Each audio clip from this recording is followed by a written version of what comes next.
শুভ সন্ধ্যা বন্ধুরা। আজ হলো 2 জুলাই বৃহস্পতিবার। আজকের সন্ধ্যার বিশেষ বিশেষ খবর হলো হাসপাতালে চিকিৎসা নয়, মিলছে নোংরা পরিবেশ। চিকিৎসকের বদলে রোগী দেখছেন ফার্মাসিস্ট বড়খোলা হাসপাতালে। শ্রীভূমিতে জনগণনার প্রথম পর্যায়ে স্বগণনা শুরু 2 আগস্ট থেকে। বদরপুর রেল ক্রসিং সংলগ্ন এলাকায় আবর্জনার স্তূপ, দুর্গন্ধে অতিষ্ঠ পথচারী ও যাত্রীরা। 4 লক্ষ আয় হলেই মিলবে না সরকারি প্রকল্পের সুবিধা। 4 চাকার বাহন থাকলে কিংবা সরকারি কর্মচারী হলে জমা দিতে হবে রেশন কার্ড। 30 দিন জেলে থাকলেই মন্ত্রিত্ব খারিজ। সংসদে আসছে নতুন বিল। জেপিসি রিপোর্ট পেশ হচ্ছে লোকসভায়। অপব্যবহারের আশঙ্কা বিরোধী শিবিরের। ইউসিসি বিলের বিরুদ্ধে আগামীকাল 3 জুলাই জুম্মার নামাজের পর রাজ্য জুড়ে শান্তিপূর্ণ প্রতিবাদের ডাক। উপভোক্তার হাতে সময়ে পৌঁছতে হবে রেশন, নির্দেশ মন্ত্রী কৌশিকের। গোহত্যায় নিষেধাজ্ঞা, সুপ্রিম কোর্টে তামিলনাড়ু সরকার। এবং সর্বশেষ খবরটি হলো বাদশাহীতে অবৈধ ফিশারির বাঁধ কাটল বন বিভাগ। বেদখল মুক্ত 3.5 বিঘা জমি। এবারে শুনুন বিস্তারিত খবর। যে হাসপাতালে মানুষ সুস্থ হওয়ার আশায় ছুটে আসেন, সেই হাসপাতালে এখন যেন অস্বাস্থ্যকর পরিবেশ ও অব্যবস্থাপনার প্রতীক। কাছাড় জেলার বড়খোলা প্রাথমিক স্বাস্থ্য কেন্দ্রকে ঘিরে বুধবার একাধিক গুরুতর অভিযোগ সামনে এসেছে, যা নিয়ে এলাকা জুড়ে চরম ক্ষোভের সৃষ্টি হয়েছে। স্থানীয় বাসিন্দাদের অভিযোগ, হাসপাতালের চারপাশে নোংরা পরিবেশ বিরাজ করছে। পরিষ্কার পরিচ্ছন্নতার অভাবে রোগী ও তাদের পরিজনদের চরম দুর্ভোগ পোহাতে হচ্ছে। এমনকি এই অস্বাস্থ্যকর পরিবেশে চিকিৎসা নিতে এসে রোগীরা আরও অসুস্থ হয়ে পড়ার আশঙ্কা করছেন বলেও দাবি করছেন এলাকাবাসী।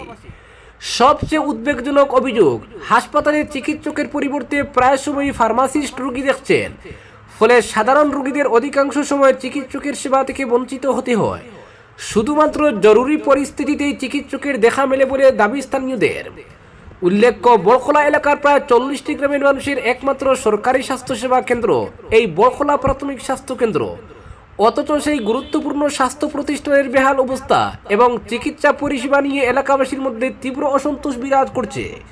তবে উত্থাপিত অভিযোগগুলোর বিষয়ে হাসপাতাল কর্তৃপক্ষ বা সংশ্লিষ্ট স্বাস্থ্য বিভাগের কোনো প্রতিক্রিয়া এখনো পাওয়া যায়নি।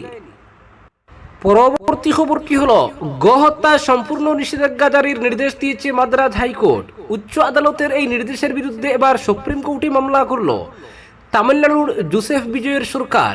তাদের বক্তব্য, তামিলনাড়ুতে গোহত্যা সংক্রান্ত যে আইন রয়েছে, হাইকোর্টের নির্দেশ তার সঙ্গে সামঞ্জস্যপূর্ণ নয়।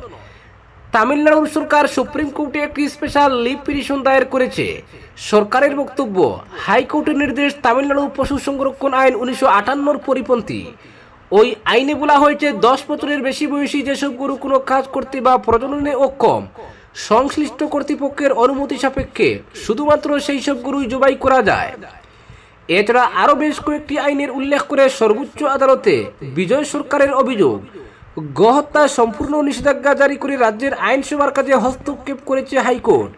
উচ্চ আদালত তার এখতিয়ারের বাইরে গিয়ে কাজ করেছে।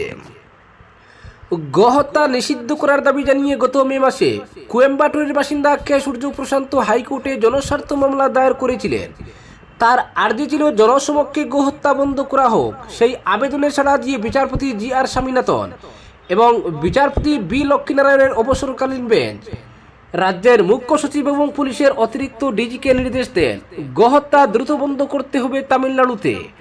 ভারতের সংবিধানের 48 নম্বর অনুচ্ছেদে গোহত্যা নিষিদ্ধ করার কথা বলা হয়েছে।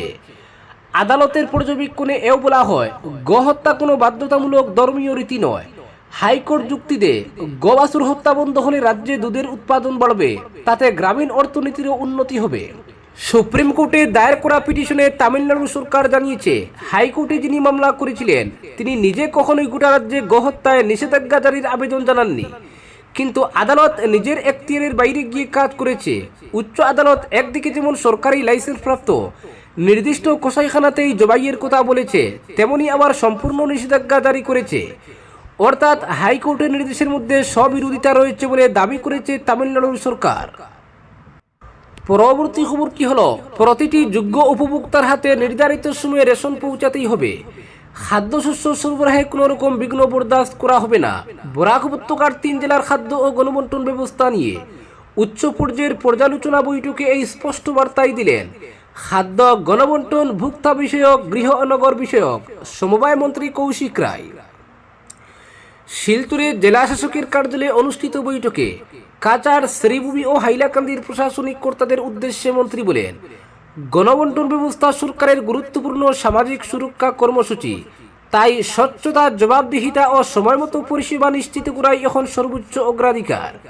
বৈঠকে 3 জেলার রেশন ব্যবস্থা, খাদ্যশস্য সরবরাহ, ন্যায্য মূল্যের দোকানের দায়িত্ব, ভোক্তা অভিযোগ এবং বিভিন্ন জনকল্যাণমূলক প্রকল্পের অগ্রগতি খতিয়ে দেখা হয়।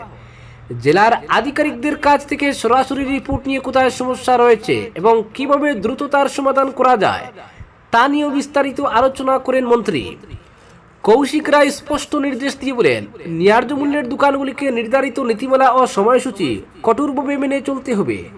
সাধারণ মানুষের কোনো অভিযোগকে হালকাভাবে দেখা যাবে না। প্রতিটি অভিযোগ নির্দিষ্ট সময়সীমার মধ্যে নিষ্পত্তি করতে হবে। মন্ত্রী জানান, প্রযুক্তি নির্ভর নজরদারি, নিয়মিত পরিদর্শন এবং প্রশাসনের বিভিন্ন স্তরের মধ্যে সমন্বয় আরও জোরদার করে গণবন্টন ব্যবস্থাকে শক্তিশালী করা হবে। তার কথায় খাদ্য নিরাপত্তার সঙ্গে কোনো আপোষ নয়। যোগ্য মানুষ যাতে কোনোভাবেই রেশন থেকে বঞ্চিত না হন, সেটাই সরকারের লক্ষ্য। বৈঠক শেষে সাংবাদিকদের মুখোমুখি হয়ে কৌশিক রায় জানান, 3 জেলার সার্বিক পরিস্থিতি পর্যালোচনা করে সংশ্লিষ্ট আধিকারিকদের প্রয়োজনীয় নির্দেশ দেওয়া হয়েছে। ভবিষ্যতেও নিয়মিত পর্যালোচনা বৈঠক এবং তৃণমূল স্তরে নজরদারি অব্যাহত থাকবে, যাতে উপত্যকার প্রতিটি উপভোক্তা নির্ধারিত সময়ে আরও উন্নত ও ঝামেলামুক্ত পরিষেবা পান। পরবর্তী খবরটি হল, ইউসিসি বিলের বিরুদ্ধে আগামীকাল থেকে রাজ্য জুড়ে শান্তিপূর্ণ প্রতিবাদের ডাক। আসাম বিধানসভায় প্রস্তাবিত অভিন্ন দেওয়ানি বিধি অর্থাৎ ইউনিফর্ম সিভিল কোড ইউসিসি বিলের বিরুদ্ধে আগামীকাল 3 জুলাই রাজ্য জুড়ে শান্তিপূর্ণ প্রতিবাদ কর্মসূচির ডাক দিয়েছে বিভিন্ন ধর্মীয় ও সামাজিক সংগঠনের সমন্বয়ে গঠিত কোঅর্ডিনেশন কমিটি।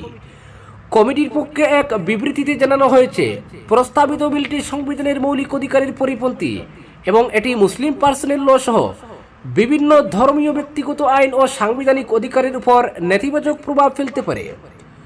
সংগঠনগুলির দাবি, বিলটি আইনে পরিণত হলে বিবাহ, তালাক, উত্তরাধিকার, ওয়াকফ সহ বিভিন্ন ব্যক্তিগত আইন সংক্রান্ত বিষয়ে আসামের মুসলিম নাগরিকরা সংবিধান প্রদত্ত অধিকার থেকে বঞ্চিত হতে পারেন। বিজ্ঞপ্তিতে আরও উল্লেখ করা হয়েছে, প্রস্তাবিত বিধি সংবিধানের 14, 21, 25, 26 ও 29 নম্বর অনুচ্ছেদের পরিপন্থী। পাশাপাশি আসামের জনজাতি ও আদিবাসী সম্প্রদায়কে এই বিলের আওতার বাইরে রাখা হয়েছে। ফলে এটিকে প্রকৃত অর্থে অভিন্ন দেওয়ানি বিধি বলা যায় না বলেও দাবি সংগঠনগুলির।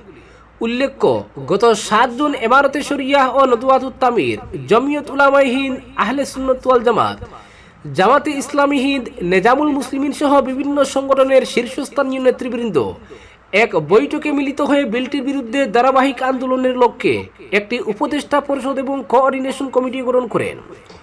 কমিটির সিদ্ধান্ত অনুযায়ী আগামীকাল 3 জুলাই জুম্মার নামাজের পর প্রতিটি মহল্লা থেকে নিকটবর্তী সড়ক পর্যন্ত প্লেকার্ড হাতে শান্তিপূর্ণ মৌন মিছিল অনুষ্ঠিত হবে। মিছিলে অংশগ্রহণকারীরা ইউসিসি বিল প্রত্যাহারের দাবিতে বিভিন্ন বার্তা সংবলিত প্লেকার্ড বহন করবেন। একই সঙ্গে কর্মসূচির ছবি ও ভিডিও সামাজিক যোগাযোগ মাধ্যম এবং সংবাদ মাধ্যমে প্রচারেরও আহ্বান জানানো হয়েছে।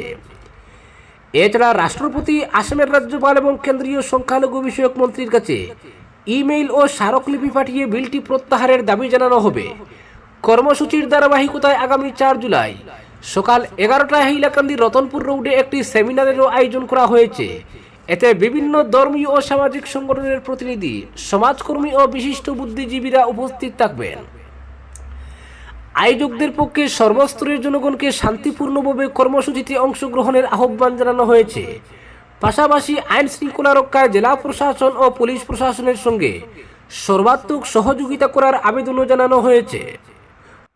পরবর্তী খবরটি হল, 30 দিন জেলে থাকলেই মন্ত্রিত্ব খারিজ, সংসদে আসছে বিল। গুরুতর অপরাধে গ্রেফতার হয়ে টানা 30 দিন হেফাজতে থাকলে প্রধানমন্ত্রী, মুখ্যমন্ত্রী বা অন্য কোনো মন্ত্রীকে পদ থেকে অপসারণের প্রস্তাব সংবলিত সংবিধানের 130তম সংশোধনী বিল 2025-এর উপর গঠিত যৌথ সংসদীয় কমিটি আগামী 17 জুলাই তাদের রিপোর্ট গ্রহণ করতে পারে। সূত্রের খবর, গুরুতর অপরাধে গ্রেফতার হয়ে টানা 30 দিন হেফাজতে থাকলে প্রধানমন্ত্রী, মুখ্যমন্ত্রী বা অন্য মন্ত্রীকে স্বয়ংক্রিয়ভাবে পদচ্যুত করার প্রস্তাব রয়েছে। তা রিপোর্টে বহাল থাকতে পারে, তবে রাজনৈতিক প্রতিহিংসার উদ্দেশ্যে যাতে আইনটির অপব্যবহার না হয় সে বিষয়ে সতর্কতামূলক সুপারিশও থাকতে পারে। আগামী 20 জুলাই সংসদের বর্ষাকালীন অধিবেশন শুরু হওয়ার কথা, সেখানেই বিলটি আলোচনা ও পাশের জন্য উত্থাপন করা হতে পারে। কেন্দ্রীয় স্বরাষ্ট্রমন্ত্রী অমিত শাহ গত বছরের আগস্টে বিলটি সংসদে উত্থাপন করেন। পরে বিজেপি সাংসদ অপরাজিতা সারঙ্গীর নেতৃত্বে 31 সদস্যের একটি যৌথ সংসদীয় কমিটি বিলটি খতিয়ে দেখার জন্য গঠন করা হয়। কংগ্রেস সহ বিরোধী জোটের শরিক দলগুলোর অধিকাংশ সদস্য কমিটির বৈঠক বয়কট করেন। তাদের অভিযোগ, শাসক দল সংখ্যাগরিষ্ঠতার জুড়ে বিরোধীদের মতামত উপেক্ষা করে কমিটিকে কেবল বিল অনুমোদনের হাতিয়ার হিসেবে ব্যবহার করছে। অন্যদিকে শাসক জোটের সদস্যরা বিরোধীদের এই অভিযোগ খারিজ করে দেন। তাদের বক্তব্য, প্রস্তাবিত আইনটি অগণতান্ত্রিক বা প্রাকৃতিক ন্যায় বিচারের পরিপন্থী নয়। তাদের যুক্তি, কোনো ব্যক্তি 30 দিন হেফাজতে থাকলে অন্তত 3 বার জামিনের আবেদন করার সুযোগ পান, ফলে এই বিধান ন্যায় বিচারের নীতির বিরোধী নয়। তবে সূত্রের দাবি, শাসক ও বিরোধী উভয় পক্ষের সদস্যই একমত যে আইনের অপব্যবহার রোধে অতিরিক্ত সুরক্ষা ব্যবস্থা থাকা উচিত। সেই কারণে রিপোর্টে এমন সুপারিশ অন্তর্ভুক্ত হতে পারে। এছাড়া কোন ধরনের অপরাধের ক্ষেত্রে এই আইন প্রযোজ্য হবে তা স্পষ্ট করতে নির্দিষ্ট মানদণ্ড বা সীমা নির্ধারণের সুপারিশও করা হতে পারে। সূত্রের মতে, বিরোধী সদস্যরা রিপোর্টের সঙ্গে পৃথক ভিন্নমত অর্থাৎ ডিসেন্ট নোট জমা দিতে পারেন। কমিটিতে এনডিএ জোটের সংখ্যাগরিষ্ঠতা থাকলেও সদস্য হিসেবে রয়েছেন আসাদুদ্দিন ওয়াইসি ও সুপ্রিয়া সুলে ও নিরঞ্জন রেড্ডি। প্রস্তাবিত এই সংবিধান সংশোধনী বিল অনুযায়ী যে কোনো মন্ত্রীর বিরুদ্ধে 5 বছর বা তার বেশি কারাদণ্ডযোগ্য অপরাধের অভিযোগ থাকলে এবং তিনি টানা 30 দিন বিচার বিভাগীয় বা পুলিশ হেফাজতে থাকলে তাকে পদ থেকে অপসারণ করা যেতে পারে। প্রধানমন্ত্রী বা মুখ্যমন্ত্রীর পরামর্শে যথাক্রমে রাষ্ট্রপতি বা রাজ্যপাল এই সিদ্ধান্ত নিতে পারবেন। অন্যথায় হেফাজতের 31তম দিনে স্বয়ংক্রিয়ভাবে পদচ্যুতি কার্যকর হওয়ার প্রস্তাবও বিলে রয়েছে। আজকের বিশেষ সংবাদ এখানেই সমাপ্ত।